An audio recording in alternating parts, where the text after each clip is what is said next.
रामो राजमणि सदा विजयते रामं रमेशं भजे रामेणापि यथा निशाचरजमुं रामाय तस्मै नमः रामान्नास्ति परायणं परतरं रामस्य दासोऽस्म्यहं रामे चित्तलय सदा भवतु मे वो राम मामुद्धरः अखिलदुरितपुञ्जं दन्दनं देवानां भवजलनिधिपोतं पावनं पावनानां परमपुरुषधामं प्रापकं सुवासितानां श्रीरामचरणचरणं सततं नमामि।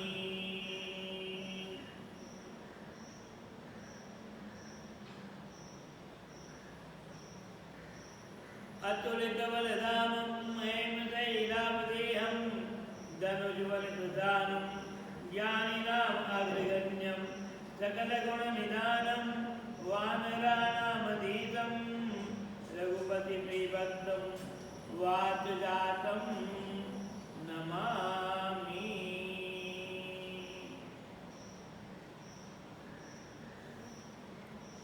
मंगलं भगवान् विष्णु मंगलं गरुड़ध्वज मंगलं पुंडरीकाक्षो मंगलास्तनो हरिः नारायणं नमस्कृत्यं नरं चैव नरोत्तमं देवीं सरस्वतीं व्यासं ततो जयमुदीरयेत्।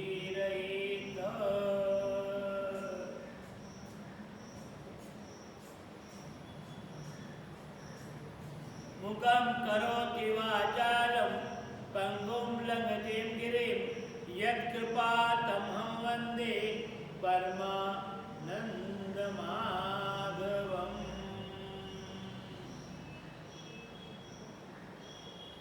यथा सर्वं व्याप्तं जगत्स्थावरजङ्गमं कामधेनु शिरसा वन्दे भूतभवेष्य मातरम्। अज अविनाशी घटघटवासी सतचित आनंद स्वरूप सर्वेश्वर सर्वव्यापक सर्वगुणनिलय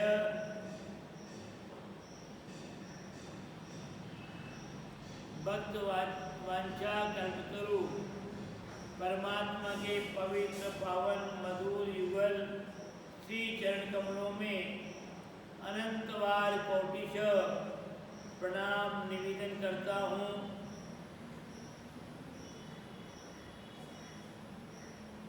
सद्गुरुदेव भगवान के श्री चरणों में प्रणाम निवेदन करने के साथ ही भूत भविष्य वर्तमान तीनों युगों के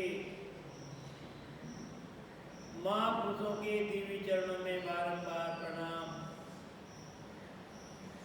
भगवत प्रेमी श्रद्धालु भक्तजनों, श्रद्धा वात्सल्यमयी माताओं बहनों, पावन प्रसंग चतुर्मास के अंतर्गत आप लोगों के सन्मुख भक्त चरित्र भक्ति भक्त भगवंत गुरु चतुर्नाम वपु एक इनके पद रज वंदन किया ना सत विघ्न अनेक। भक्ति का भी भाव, भक्तों की भी महिमा, परमात्मा के लिए सब लगे हुए हैं और गुरुदेव की महिमा, ये सभी का परिणाम एक ही आता है। आइए भक्ति के अनेक रूप, अनेक स्वरूप, अनेक नाम, अनेक तरीके, कौन किस प्रकार से परमात्मा की भक्ति करके परमात्मा को रिझाता है, पसंद करता है।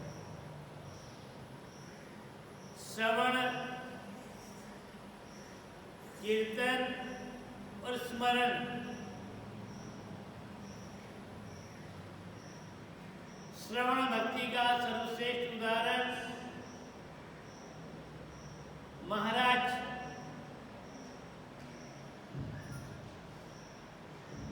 परीक्षित का रहा है, जिन्होंने भगवान की गुणानुवाद श्रवण करके मुक्ति को प्राप्त कर लिया।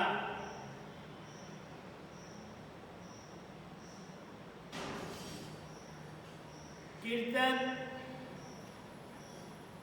के माध्यम से भगवान को प्रसन्न करने वाले देव ऋषि नारद श्रीमन नारायण नारायण नारायण का जाप करते हुए त्रिलोकी में जिनकी महिमा है, हर व्यक्ति जिनको मानता है, कलयुग के महान भक्त शिरोमणि महाराज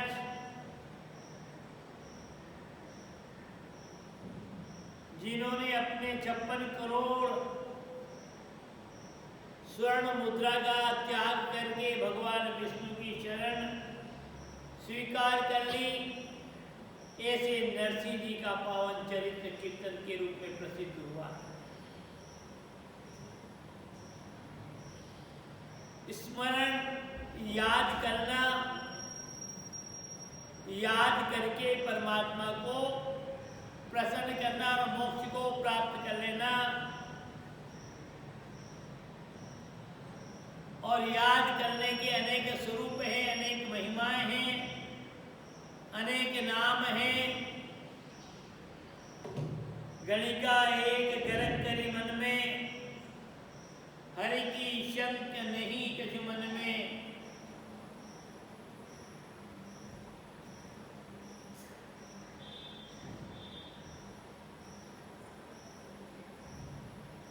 उस वेश्या का भी कल्याण उद्धार संतों के इशारे के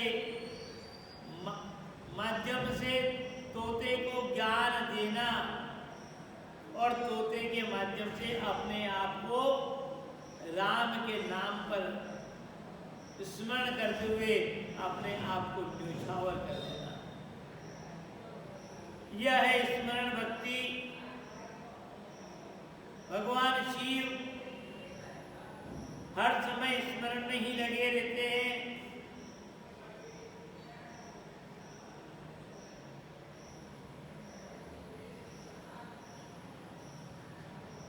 तो इस प्रकार से 3 भक्तियों के विषय में आपको संक्षिप्त में जानकारी देने का प्रयास किया गया। इसी क्रम में आज की जो का प्रसंग आया है, चौथी भक्ति चरणों की सेवा।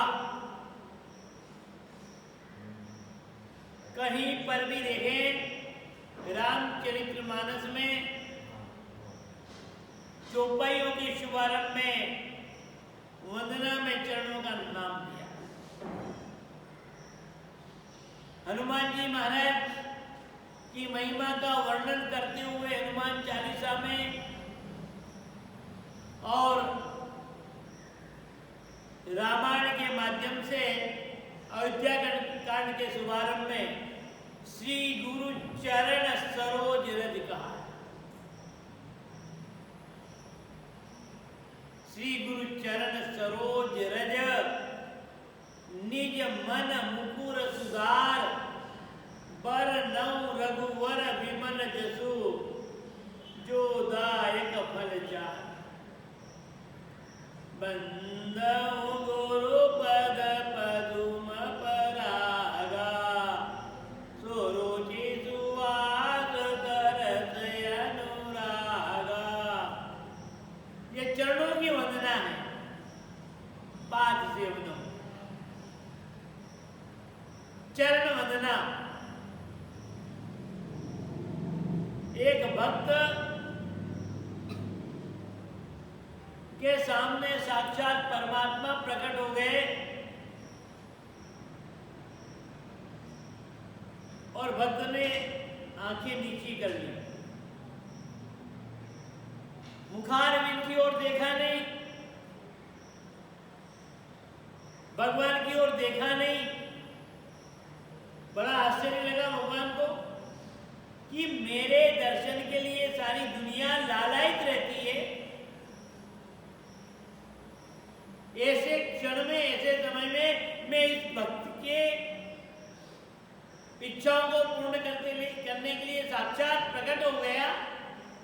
शशंक चक्रम सकिरीट कुंडलम सपीत वस्त्रम सरुसेर वैक्षुणम सहार वक्षस्थलको सुखश्रियम नमामि विष्णुम शिरसा चतुर्भुजम। चार भुजा के रूप में भगवान विष्णु चतुर्भुजधारी प्रकट हुए और भक्त ने निगाह नीचे कर ली। भगवान ने कहा, अरे भक्त, मैं तेरे को दर्शन देने के लिए उपस्थित हुआ हूं, तू जरा आंखें ऊंची करके मेरा मुख तो देख ले। अरे मेरे मुख को देखने के लिए सारा संसार लालायित रहता है, इच्छा रहता है कि प्रभु के दर्शन हो, प्रभु के दर्शन हो। मुखाकृति, महाराज क्षमा करें, माफ करना आप, मैं आपका मुख नहीं देखना चाहता। लो, ऐसा कोई दुनिया में होगा? अरे अधम व्यक्ति, गलत व्यक्ति, कुमार्गी व्यक्ति, उसको तो अपन देखना नहीं चाहता, पापी, दुराचारी, व्यभिचारी। पर यह भक्त खुद कहते मुझे आपका मुख नहीं देखना। भगवान ने क्यों, मेरे मुख में ऐसा क्या है? मुझे मालूम है। गुरु महाराज कहा करते थे क्या कि सर्वप्रथम मां कौशल्या ने आपके मुखारविंद के दर्शन किए, चकरा गई, वो पूरा ब्रह्मांड दिखा उसको। मां कौशल्या ने आपके मुखारविंद के दर्शन किए और उसी में आपके मुख में पूरा ब्रह्मांड दिखता। चकरा गई, वो तो घबरा गई और आंखें बंद करनी पड़ी। तो आपके मुखारविंद में तो पूरा ब्रह्मांड है, मुझे तो आपके मुखारविंद के दर्शन करने ही नहीं है, मुझे तो केवल आपके चरणों का सहारा चाहिए, चरण कमल के दर्शन मुझे नहीं चाहिए। क्योंकि आपका मुखारविंद दर्शन किए नहीं कि चक्कर में आए नहीं, उलझन में पड़े नहीं, इसलिए हमें आपके दर्शन करने नहीं मिला। ऐसे ऐसे बड़े अद्भुत, बड़े विचित्र संसार में भक्त हुए। श्री महाराज कहते हैं, रामचंद्र जी महाराज, मैं बार बार सत्संग के माध्यम से उस पद को याद कराता, बार बार कहते हैं कि प्रभु मुझे तो केवल आपके चरण कमलों की सेवा देना, चरण कमल चाहिए मुझे रीति नहीं चाहिए, सिद्धि नहीं चाहिए, स्वर्ग का राज्य नहीं चाहिए, देवराज इंद्र का पद नहीं चाहिए।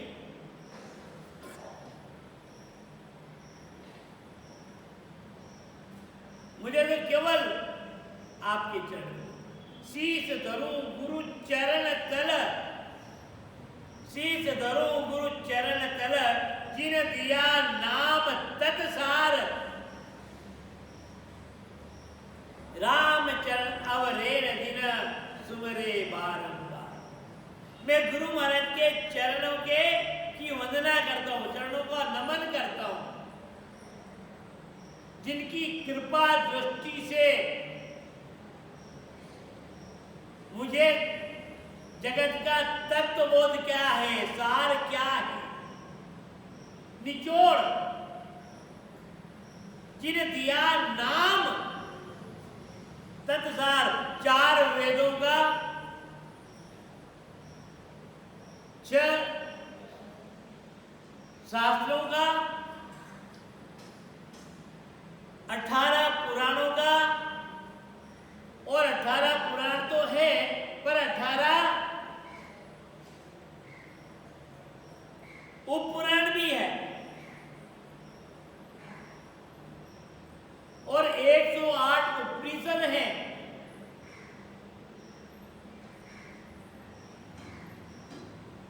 जिनमें 24 लाख,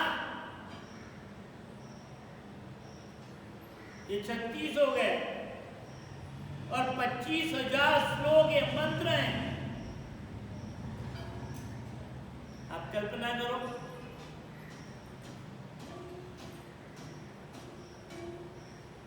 कि 36 पुराण और उपपुराण 36, 18 पुराण और 18 उपपुराण 36 हो गए, और टोटल मिलाकर के कितने श्लोक संख्या?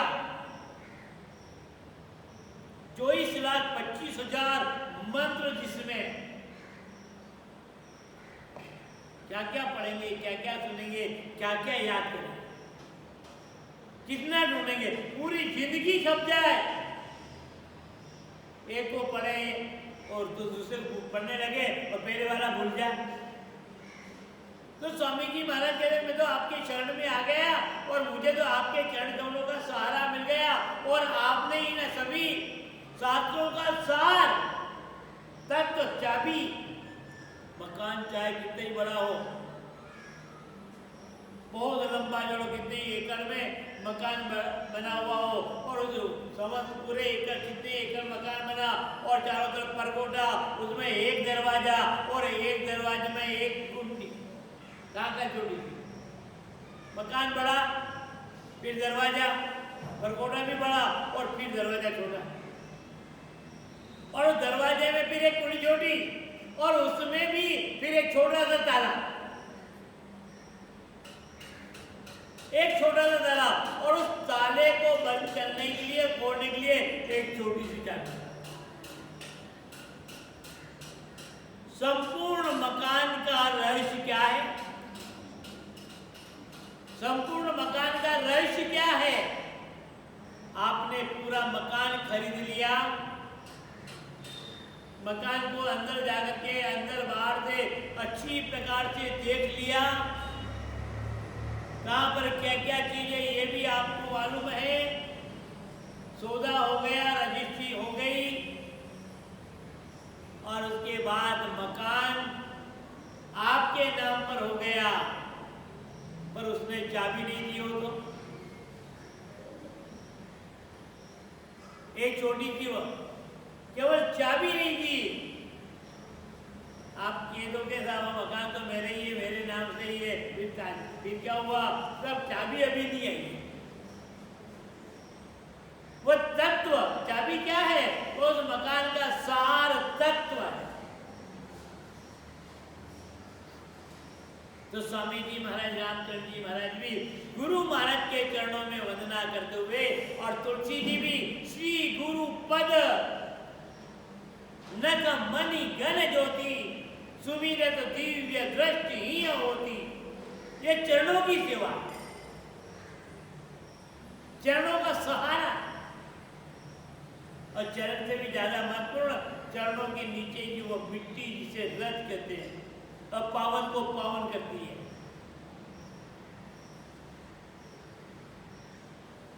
अज्ञान तिमिरांधस्य ज्ञानांजनशलाकया चक्षुरुन्मिलितं येन तस्मै श्री गुरुवे नमः। नेत्रों की ज्योति को खोलना, ऐसा सुना है कि एक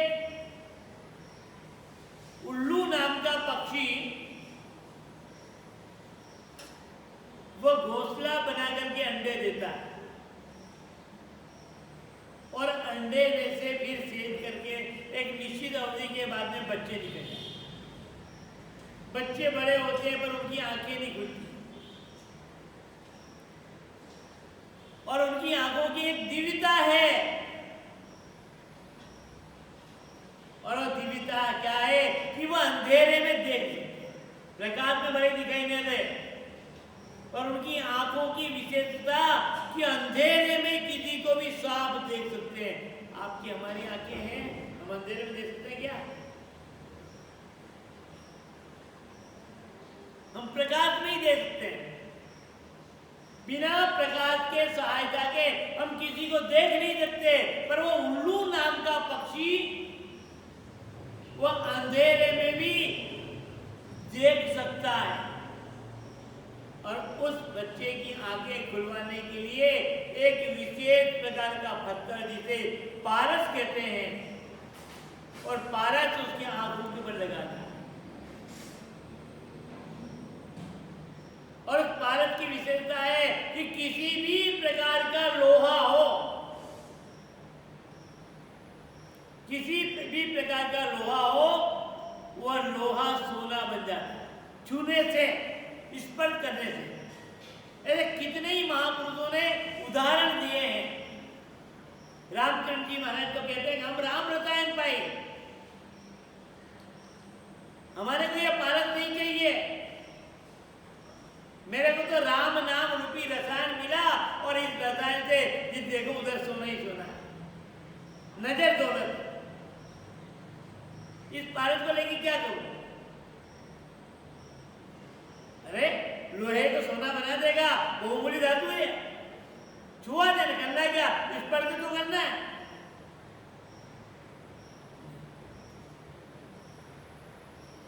तो यह है वह उल्लू नाम का पक्षी अपने बच्चों की आंखें खोलने के लिए पारस नाम का पत्थर जो है, मणि है, उसको स्पर्श करता है, छुआता है, रात को देखे। प्रकाश में तो सारी दुनिया देखे, पर अंधेरे में देखे उसकी विशेषता। जो अंधकार में भी देख ले उसकी विशेषता है, प्रकाश में क्या देखना, सारी दुनिया देखती है तो स्पर्श उसी प्रकार से भव को अच्छी प्रकार से जानना। भव यानी संसार, संसार के मर्म को जानना, और संसार सागर से पार करने के लिए वह नाव, वह तत्व, वह सार शास्त्रों में है, पर कौन ढूंढे, किसको टाइम। तो गुरु महाराज के चरणों की वंदना कर लो, और गुरु महाराज ने कृपा करे, जिन्हें दिया नाम तत्सार। और अब इसको घुमाओ मत, दिन रात इसका जाप करो। शीश धरो गुरु चरण चल, जिन्हें दिया नाम तत्सार। राम चरण अब रेल दिन। कोई समय का विधान नहीं है, समय का कोई विधान नहीं है कि प्रातः काल के, दोपहर को, के रात्रि को, ऐसा कुछ नहीं है। दिन रात जब चाहे तब, हालत चाहे तो उठत बैठत खावत पीवत सोवत जागत राम ही राम उचारा। चलते फिरते घूमते विचरण करते हुए, नहाते हुए, बिना नहाए भी। अरे एक वक्त तो ऐसे तो टाइम में दिमाग खराब ही रहता है, चलो कब टाइम मिले। तो उसने कहा कि चलो अपन सोच में जाओ, उसमें कोई नहीं रहता है, उसमें भगवान का भजन करो। लोटा लेकर सोच में जाता है, पुरानी प्रक्रिया है।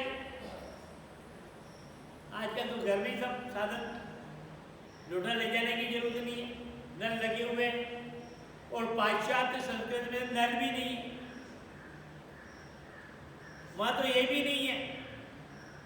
शौचालय में चले जाओ, कागज तैयार, पूछ के भेज दो। पवित्रता का कोई संबंध नहीं, पवित्रता का कोई संबंध नहीं वहां।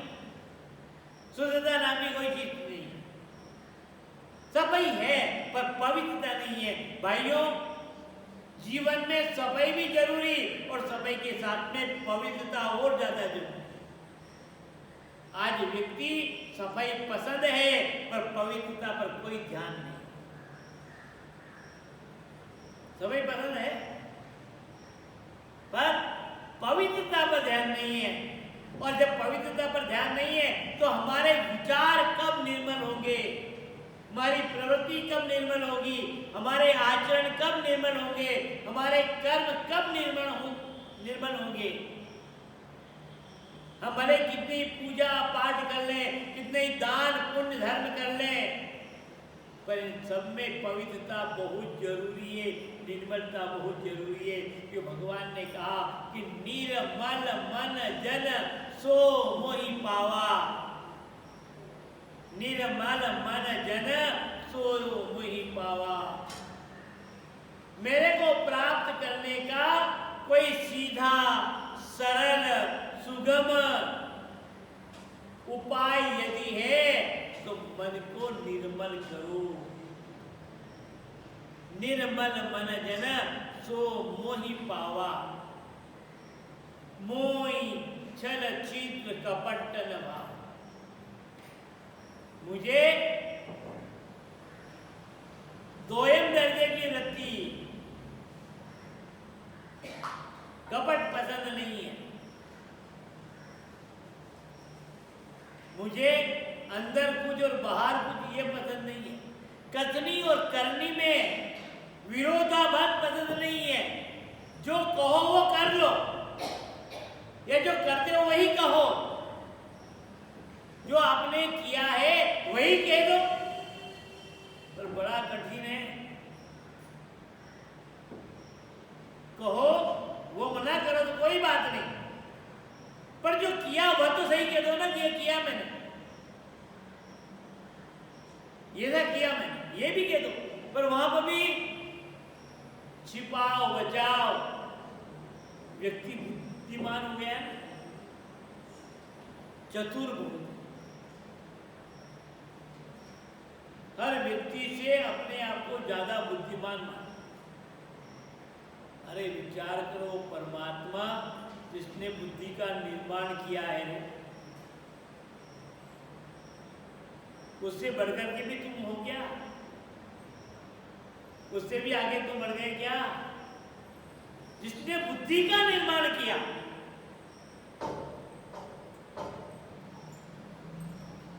वो तो पहले से ही। पर उससे क्या ठगोगे? तो परमात्मा कहते हैं, भगवान से जब पूछा कि भगवान आपको प्राप्त करने के लिए, जहां एक तरफ तो रामचरितमानस कहती है कि बार बार मुनि जतन कराई, अंतराम कही आवत नहीं। अरे एक बार नहीं, अनेक बार, अनेक जन्म उतारी। एक जन्म नहीं, अनेक जन्म ले तो भी मुक्ति संभव नहीं, प्रभु के दर्शन संभव नहीं। ऋषि मुनि कौन? जो परमार्थ के मार्ग पर चले, कोई वेशभूषा नहीं, कोई जटा नहीं, कोई जंगल में रहने वाले नहीं, कोई एकाकी जीवन वाला नहीं। जो भी व्यक्ति है जो परमात्मा की ओर बढ़े, वो सब ऋषि मुनि।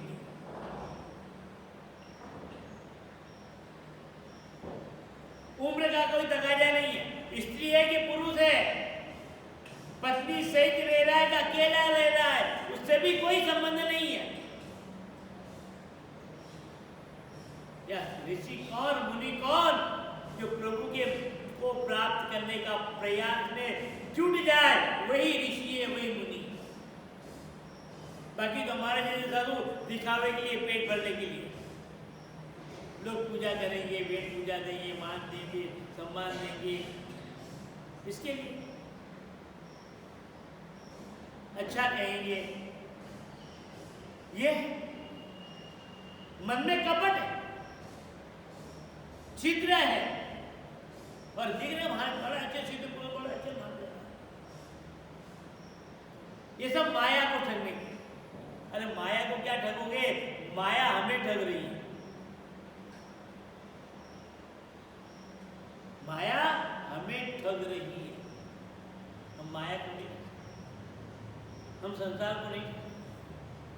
पर बार बार मुनि जतन कराई। अरे अनेक जन्म तक प्रयास करें तो भी, जन्म कोटि अगर हमारी करोड़ जन्म तक भी प्रयास करे तो भी प्रभु की प्राप्ति नहीं हो। पर भगवान ने कह दिया, ये बात तो सही है कि करोड़ों जन्म प्रयास कर तो मेरी प्राप्ति तो नहीं हो सकती है, पर एक बात है कि तेरा मन निर्मल हो जाए तो मैं तेरे पास आने की तैयार। निर्मल मन जन सो वही पावा, ये गारंटी दी है, प्रामाणिकता दी है कि केवल मन को निर्मल करो। शरीर निर्मल हो या ना हो, विचार निर्मल हो या ना हो,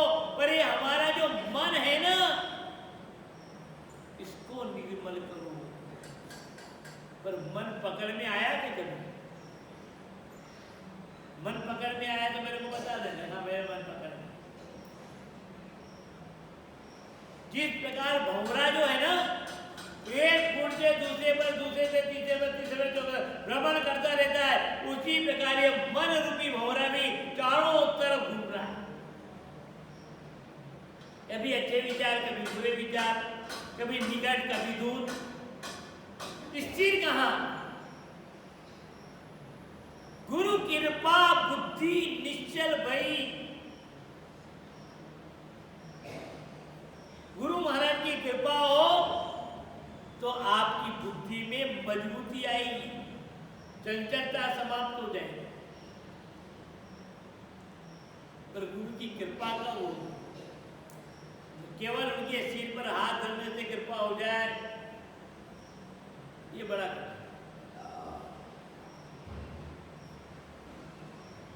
ये तो उनका वात्सल्य कृपा है, करुणा है कि भटके नहीं हम, लौट के आ जाए। पर सतत उनसे जुड़ाव, उनकी निकटता, उनका सानिध्य, वरना यहां से थोड़ा हटेंगे कि दूसरी हवा लग जाएगी। अच्छे उपवन में जाओगे, अनेक प्रकार के सुगंधित फूल खिले हुए हैं, तो उस उपवन में आपको सुगंधी मिलेगी, खुशबू मिलेगा, सौरभ मिलेगी, वो लगेगा हाँ कितनी मस्त हवा आ रही है, कितनी सुगंधी आ रही है। और गंदे नाले के पास जाओगे, गंदे नाले के पास जाओगे तो नाले गंदगी आने लगे। आपके घर में एक चूहा मर जाए, 8-10 दिन हो जाए, पकड़ में नहीं आए कि मरा हुआ चूहा कहाँ है, जीना दुभर हो जाए, दुर्गंध ही दुर्गंध। जब तक उसको तराश और ढूंढ कर बाहर फेंक ना दो, तब तक चैन नहीं।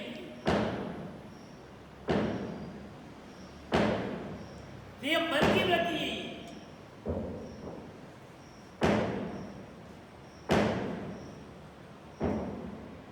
मन में की चांचल्यता समाप्त,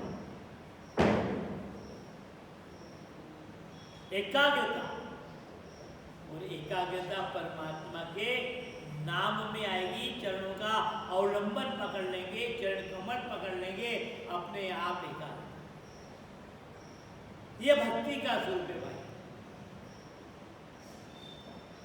भक्ति प्रियो ही माधव। भगवान को यदि कोई अच्छी लगती है, प्यारी लगती है, सुखद लगती है, तो वह है भक्ति। कोई साधन सुखद नहीं लगता, कोई सामान अच्छा नहीं लगता, केवल परमात्मा को भक्ति।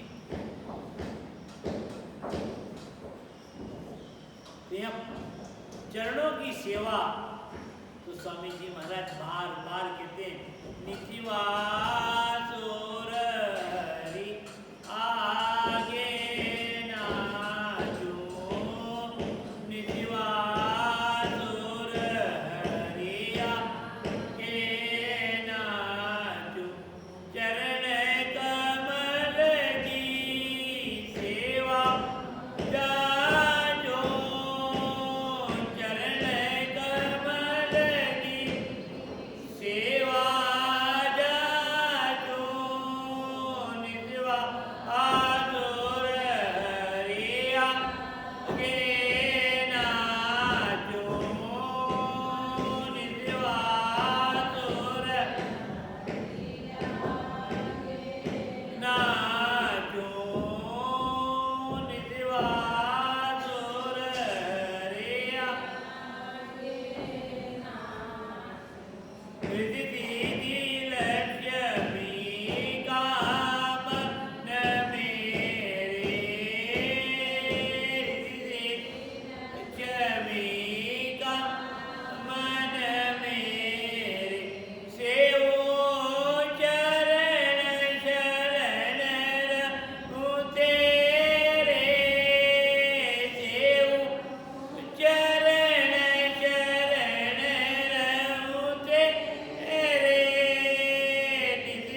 चलो रिद्धि सिद्धि नहीं चाहिए तो कोई बात नहीं, तेरे को स्वर्ग दे दूं, स्वर्ग मिल जाएगा तेरे को। स्वामी जी महाराज कहते हैं कि न तो रिद्धि चाहिए और न स्वर्ग चाहिए।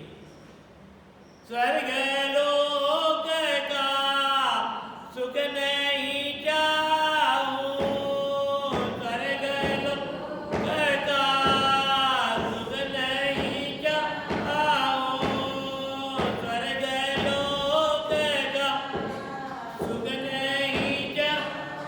अरे सभी शास्त्रों में दान पुण्य व्रत उपवास तीर्थाटन आदि इन सभी का परिणाम स्वर्ग मिलेगा, यज्ञ हवन का परिणाम स्वर्ग मिलेगा, स्वर्ग का राज मिल जाएगा, ये मिल जाएगा, स्वर्ग का सुखी मिल जाएगा। तो कहते मुझे स्वर्ग भी नहीं चाहिए, मेरा दान देना, मेरा नाम जप करना, मेरा यज्ञ करना, मेरी पूजा करना, मेरा पाठ करना, मेरा व्रत करना, मेरा उपवास करना, इन सब का परिणाम मुझे स्वर्ग नहीं चाहिए। क्यों? क्या कर?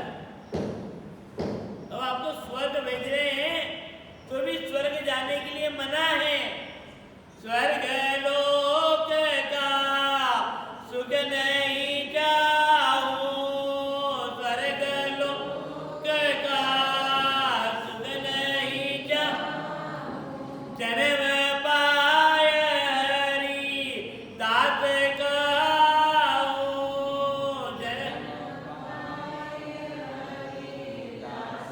कहूं, जन्म पाय हरि दास कहूं, जन्म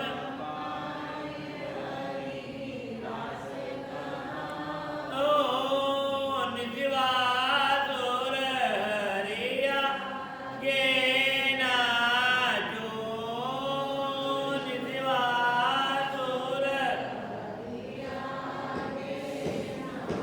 जो, निजवासुर हरिया।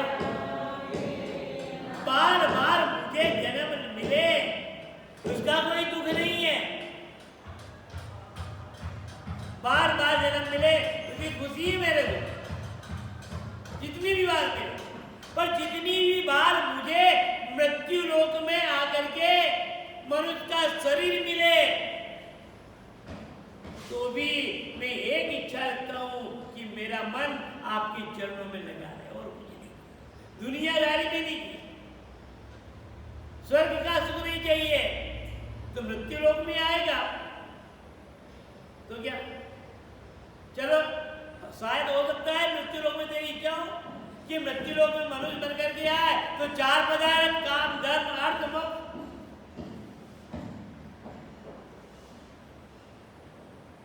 नहीं ये भी नहीं, चार पदार्थ मन ही विचारो, चार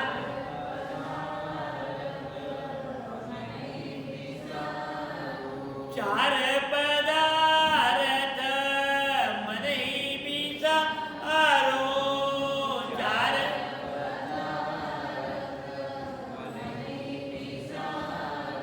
जन्म पाय हरि दास कहूं, जन्म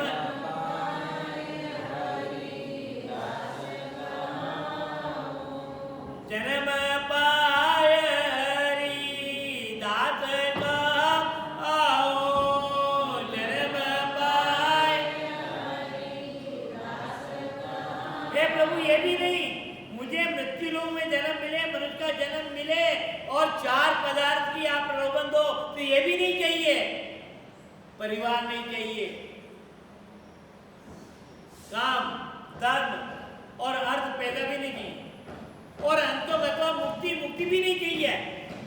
मैं जब जब जन्म लूं तब तब मुझे आपके चरणों की भक्ति चाहिए, अविरत भक्ति मुझे मिले, मैं आपके चरणों की सेवा करता हूं, यही चाहिए। नितिवासुर हरि आगे ना जो, नितिवा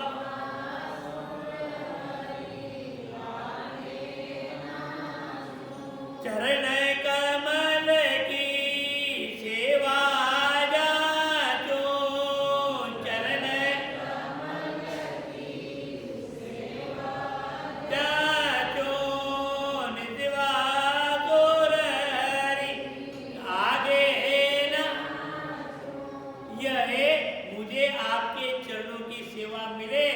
की सेवा से तन भी पवित्र होगा और मन भी पवित्र होगा, और जब पवित्रता है तो पवित्रतम परमात्मा वैकुंठाधिपति वैकुंठनाथ भी सामने आ जाएंगे। यह है विशेषता। इसे भगवान ने कहा कि वो कहते हैं कि मुझे केवल मन की निर्मलता दी, और निर्मलता के अलावा मुझे कुछ चाहिए, कपट वृत्ति नहीं चाहिए, दुरावृत्ति नहीं चाहिए, भेद वृत्ति नहीं चाहिए, और इसके बिना संसार में जी नहीं सकते भाई। कपट नहीं करोगे तो संसार में जीना बड़ा कठिन। दुनिया से खूब कपट कर लो, मुझे कोई तकलीफ नहीं। दुनिया से खूब झूठ बोल लो, मुझे कोई तकलीफ नहीं। परमात्मा कहते हैं कि तुम दुनिया से कपट करो, दुनिया से भेद रखो, तुम दुनिया में आप अंतर करो, कोई तकलीफ नहीं। तकलीफ यह है कि तुम मेरे से कपट मत करो। और आज क्या हो रहा है जीवन की यात्रा में, हम यदि अपनी सूक्ष्मता को देखें, अपने जीवन चरित्र को देखें, तो हम भगवान से ही कपट करते हैं, दुनिया से सही बात कबूल कर लेते। कपट है तो भगवान, छिपाव है तो भगवान, दुनिया है तो परमात्मा। कपट है तो परमात्मा। भगवान मुझे पसंद ही नहीं, तू मेरे से क्या कर रहा है, मैं और दूर चला जाऊंगा, थोड़ा आने का कोशिश करूंगा और तू कपट करे और चला जाऊंगा, और एक जन्म हुआ, एक जन्म में आऊंगा और तू थोड़ा देगा और दूसरा जन्म फिर मिलेगा, और फिर व्रत से उपवास से पुण्य से तेरे को जन्म मिलता भी जाए तो और दूर जाए, और दूर पर भगवान ने यहां तक दयालु होकर के कहा, जब महाराज एक बात कही, क्या मेरे से दूर जाओगे, चले जाओ, पर आप ये बताओ कि आप मेरे से दूर जाओ, यहां तक तो चलेगा, आप मेरे से दूर रहो, मुझे कोई तकलीफ नहीं है, क्योंकि मुझे तो संसार में मस्ती है। आप बीच में आ जाओ, देखो आप हम जिस सुख में आनंद में बैठे हैं ना, उसमें कोई नया व्यक्ति आ जाए तो, अनजान व्यक्ति आ जाए तो आपको लगे ये बीच में कहाँ आ गया, हमारे सुख में ये बाधक कहाँ से आ गया, कि यहाँ तो उड़ के चला जाए। अच्छा जानते हैं भागवत में एक भू नाम का गंधर्व अपनी स्त्रियों के साथ में जल क्रीड़ा करा था, और जल क्रीड़ा करते हुए देवर्षि आ गए, वो भी स्नान करने लगे, तो ये बीच में कहाँ आ गया, इसको भगाओ। भगाने के लिए, डराने के लिए गोता लगेगा, पाँव पकड़ लिए कि शायद कोई मच्छ होगा, कोई मगर होगा। हमारे सुख में विक्षेप पहुंचाने वाला ये कहाँ था? ऋषि तो सब कुछ जानते थे ना, उनका अच्छा मनुष्य भी श्रेष्ठ शरीर गंधर्व का मिला, मनुष्य से भी श्रेष्ठ शरीर तेरे को गंधर्व मिला है, मृत्यु लोक से भी श्रेष्ठ तेरे को जो है गंधर्व लोक मिला है, और यहाँ आने के बाद में भी तू दूसरे को डरा रहा है और ये मान के मेरे सुख में बाधक है। अरे संसार में संत कभी किसी के सुख में बाधक नहीं होते हैं, संत तो हर व्यक्ति के शरीर में के लिए बीच में आकर के साधक होते हैं, साधना बढ़ा देते हैं, सुख में बाधक नहीं, साधक है, सहयोगी। पर व्यक्ति उल्टा लेता, विपरीत। सांप मिल गया, मगर बन गया, जल का जीव बन गया, कहाँ तो गंधर्व था, कहाँ मनुष्य शरीर से श्रेष्ठ था, और कहाँ क्या बन गया, मगर बन गया, देवता, जल का प्राणी बन गया। यह है विचार करना, सोचना। अपने सुख में कोई भी नया व्यक्ति आ जाए तो अपन समझेंगे बाधक है। तो यहाँ पर भी इस संसार के सुख सुविधाओं में, समृद्धता में, संपन्नता में और ऐन्द्रिक सुख में कदाचित भगवान का नाम आ जाए तो बाधक नहीं लेते। फुर्सत नहीं, कोई संत आगे भैया देख ले, थोड़ा सा मौका देख ले, आधा घंटा पौन घंटा, महाराज पैसा ले जाओ ना, जाओ आगे, कितना चाहिए ले जाओ, ले जाओ जाओ। पैसे से ठगने की कोशिश करता है। अरे परमात्मा को क्या ठगेगा पैसे से? पर हमारे जैसे जी करो, कोई बात नहीं, पैसा दे दे, आप नजर आपदार बन जाएगा ना, अपना खाई जाओ, पैसे दे खुश, परोपकार की भावना। पर ऐसा नहीं। पर परमात्मा ने एक बात और की, क्या? कि भले कितने ही जन्म का पाप भी हो जाए, पर एक बार मैं तो इतनी दया करता हूं जीव के प्रति, क्योंकि वो जिस गुरु से दीक्षा ले रखी है, दीक्षित है, कितने जन्म बीत गए, पर मनुष्य बनने के बाद में सदगुरु से दीक्षा ले ली और वह अपने कर्म से इतने ही दूर हो जाए तो भी कोई बात नहीं। एक बार सन्मुख हो ये जीव जब ही, क्या कहा परमात्मा ने? सन्मुख हो ये जीव जब ही जन्म कोटि अग ना गई तब ही, फिर भी नहीं माना। अरे एक बार मेरी तरफ मुंह तो कर ले, मेरी तरफ मुंह तो कर ले। मेरे दादा गुरु जी से, मुनि महाराज से, झारडा के कुमावत ने आकर चरणों में गिरा, रोने लगा। भगत था वो भजन करता, समय पर संसार का काम भी करता और गुरु महाराज के चरणों में जिंदा। एक दिन आकर रोने लगा, खूब रोया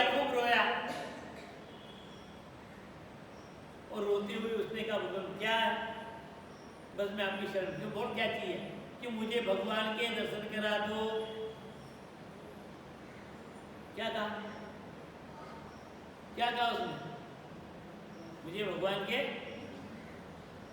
मेरे को तो आज तो कैसा भगत नहीं मिला हो कि भगवान के दर्शन करा दो।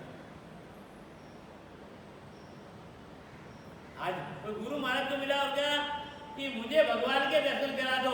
अरे गुरु महाराज ने कहा, अरे भिंडी रांड का, क्या कहा गुरु महाराज ने? अरे भिंडी रांड का, मुंडो फेर ले, भगवान आई जाए। क्या कहा? सभी शास्त्रों का शास्त्र सार तत्व दे दिया कि मुंह फेर, तेरा मुंह तो संसार की तरफ है और भगवान के दर्शन करना चाहता, पीठ दिखा रखी तेने। तेरी मनोवृत्ति, तेरी चित्त वृत्ति, तेरा ध्यान, तेरा भाव, तेरा कर्म, तेरे विचार, ये सब संसार की ओर जा रहा है। एक से वजह दूसरा चीज चलेगी। जैसे बांस में कुबले फूटते नहीं, गांठ में गांठ, गांठ में गांठ, गांठ में गांठ। अरे एक तरफ जाएगा फिर गांठ में उम्र नहीं आएगी, और बढ़ेगा तो और गांठ आ जाएगी। तेरी चित्त वृत्ति तो कभी नाम जप करने लग जाएगा तो कभी और कुछ आएगा। ये संसार है, तो मुंह फेर। तेरा मुंह तो संसार की तरफ और भगवान के दर्शन करने के लिए, कहने के लिए मैं तो कुछ नहीं आया, पहले मुंह फेर ले।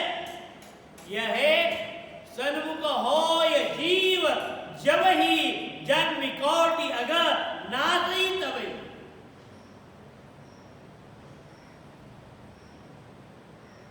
करोड़ों जन्म के पाप भी हो, एक जन्म तो ठीक है, करोड़ों जन्म तक तेने पाप किए हो तो कोई ऐतराज नहीं, पर तू एक तरफ मेरी तरफ देख तो सही। वो तो इतनी इच्छा रखते हैं, उनकी तो कल्पना ऐसी है कि भक्त जो है गुरु का शिष्य बना, ये मेरी तरफ देखे तो सही, मैं सब पाप दूर।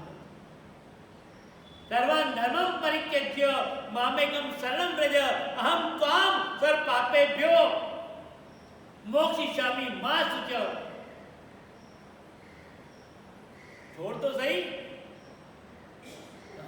पकड़ के ले जाना। ये तो कल्पना है, ये तो विचार है। चरणों की सेवा ये भक्ति का स्वरूप है, ये मार्ग है कि मुझे प्रभु की चरण। मीरा ने जहर पी लिया तो मीरा को जहर मिला ना, तो ये मुखामृत थोड़ी मिला कि ले भगवान के मुख का अमृत है, शरीर अमृत है, शरीर को धोया था उसका जल ले ले। भगवान का शरीर है ना, वांगमय शरीर, चेहरा भी है, सिर भी है, आंख भी है, मुंह भी है, पीठ भी है, पेट भी है, सबको धोया है।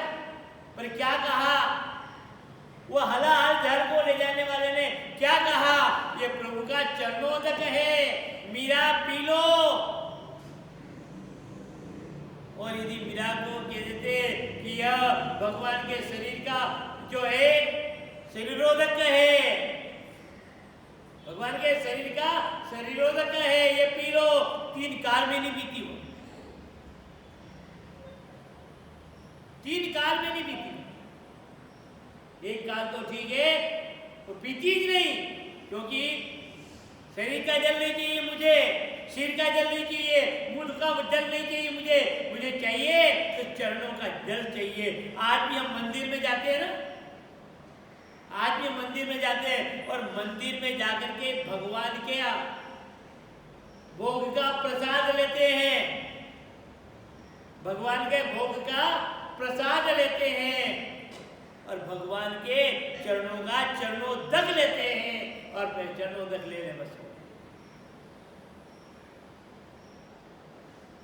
एक चरणों की महिमा, एक चरण की भक्ति की महिमा, चाहे आप इसको माने या ना माने, चरणोदक। कोई पंडित जी भी, पुजारी जी भी तो चरणोदक, शरीरोदक बोलता है क्या, मुखोदक बोलता है क्या?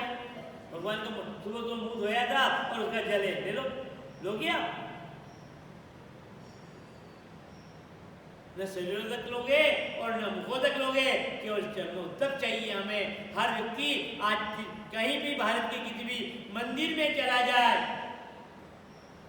वो केवल भगवान के चरणों का चरणोदक लेता है। चाहे वो राम का मंदिर हो, कृष्ण का मंदिर हो, नरसिंह मंदिर हो, वो सब चरणोदक लेते हैं। पर शिव मंदिर में कभी चरणोदक नहीं मिलता, कभी चरणोदक नहीं मिलेगा शिव मंदिर में, कभी नहीं मिलेगा, है ही नहीं। सब मंदिर की अपने अपने में, माता जी के मंदिर में चरणोदक मिल जाएगा, पर शिव मंदिर में कभी चरणोदक नहीं मिलता। कारण कि शिव मंदिर में जाएंगे तो आप वो पूरी परिक्रमा भी नहीं लगाई जाती। भगवान शिव के मंदिर में अब जाएंगे तो परिक्रमा भी पूरी नहीं लगाई जाती, आदि में ही पूर्णता मान लेते हैं, अपूर्ण। जिधर चाहे वापस उल्टी परिक्रमा कर लो आप, लो परिक्रमा हो गई। वहां जल चढ़ाया जाता, जल चढ़ाया जाता, और जो जल शिवलिंग के ऊपर चढ़ा दिया जाता है वह निर्माल्य हो जाता है, और निर्माल्य को पीने का अधिकार, खाने का अधिकार किसी भी मनुष्य को नहीं, किसी भी मनुष्य को। और यदि कोई करता है तो शास्त्र का अपराध कर रहा है, मर्यादा को उल्लंघन कर रहा है, और मर्यादा उल्लंघन करोगे तो उसका प्रायश्चित आपको, मेरे को जीवन में उठाना पड़ेगा, प्रायश्चित करना पड़ेगा, उसका दंड भुगतना पड़ेगा। जब तक तेरे पुण्य की का आवत नाही करार, जब तक तेरे पुण्य का आवत नाही करार, तब तक तुझको माफ है, और गुनाह करो हजार। हमारा पुण्य क्षीण होगा, पाप बढ़ेंगे, दोष बढ़ेंगे। कब तक माफी करोगे आप? अरे भगवान कृष्ण ने शिशुपाल के 100 अपराध को माफ कर दिया, तभी भी नहीं समझा हो, तभी नहीं समझा हो। वो तो वही गलती करता ही है, करता ही गया। अरे विचार कर ले भैया, अब तो इनकी सहनशीलता का अर्थ ये थोड़ी हुआ और 100 के ऊपर गया कि जयराम जी की क्या हुआ, शिशुपाल का शीश कट गया। यह है, हमें एक एक प्रसंग से अपने जीवन में कुछ समझे। तो भगवान के श्री मंदिर में जब भी आप जाएंगे, हनुमान जी के मंदिर चले जाइए, चरणों में मिल जाए, जबकि दोनों एक है। नमो नमो रुद्रावतार प्रभु श्री वज्रांग देव भगवान। हनुमान जी भी शिव के ही अंश है, पर वहां चले नहीं चले।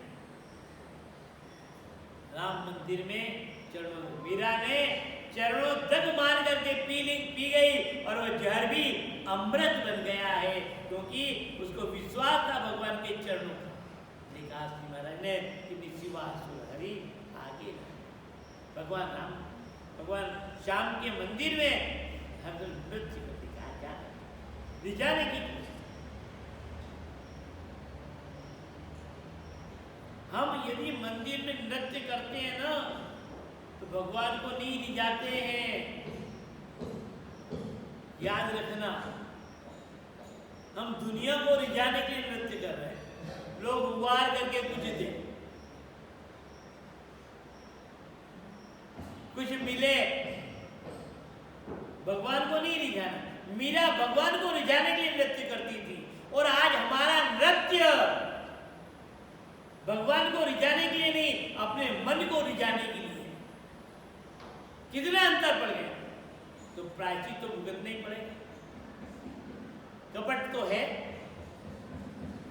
छिद तो है, और उसका दंड तो मिलेगा ही मिलेगा, पुण्य क्षीण होगा ही होगा।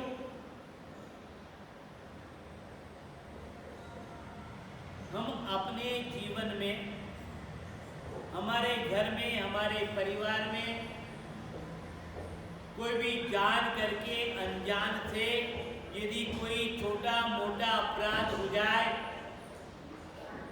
पाप हो जाए,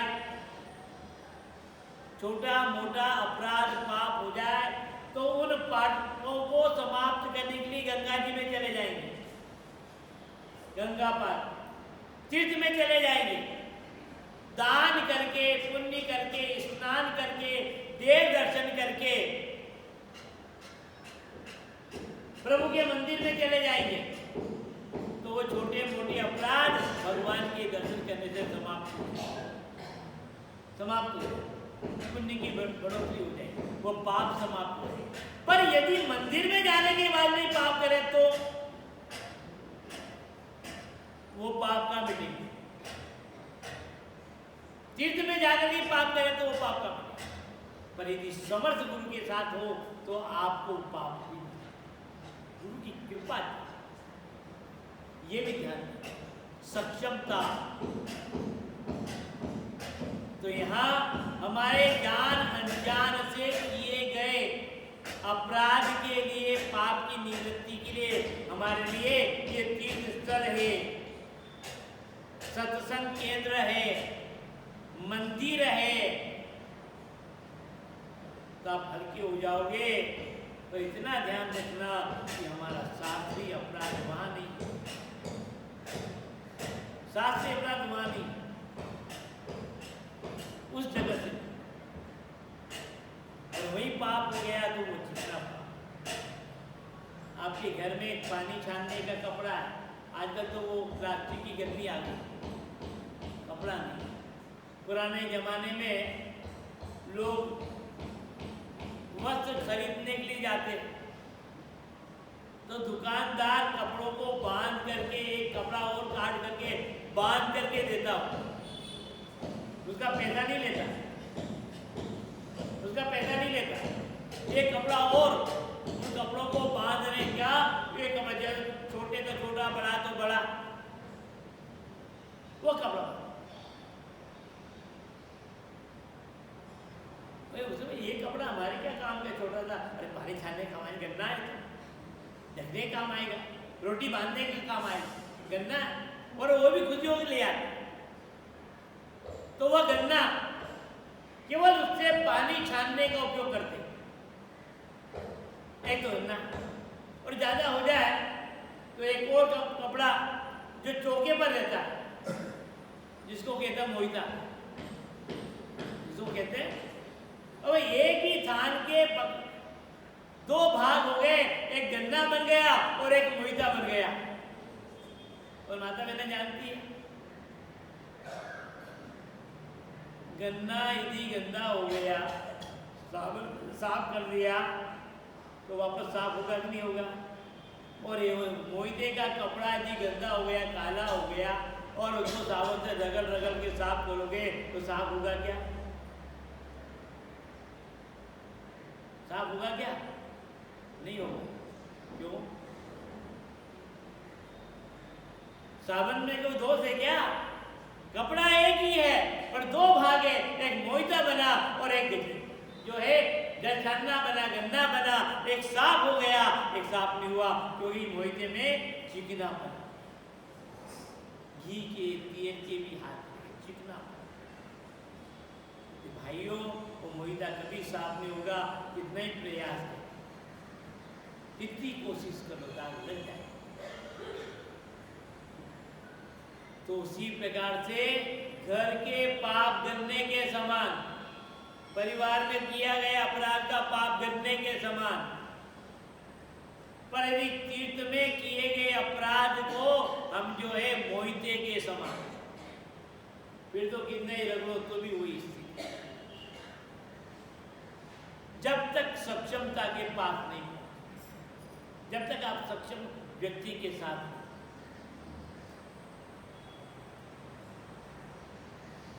तो भाइयों, माता और बहनों, इस चरणों की सेवा है पाद सेवनम। और चरणों की सेवा में दो व्यक्ति श्रेष्ठ हैं, एक तो लक्ष्मी है और एक भक्तराज केवल। समय का सम्मान करते हुए प्रसंग को ही विराम देना चाहूँगा। कल पुनः चर्चा करेंगे इसी प्रसंग पर, और लक्ष्मी की महिमा, कैसे चरणों की सेवा मिली, ये प्रसंग और केवट का प्रसंग हम कल के लिए बताने का प्रयास करेंगे। थोड़ी देर नाम जप करना है। राम राम राम राम राम राम राम।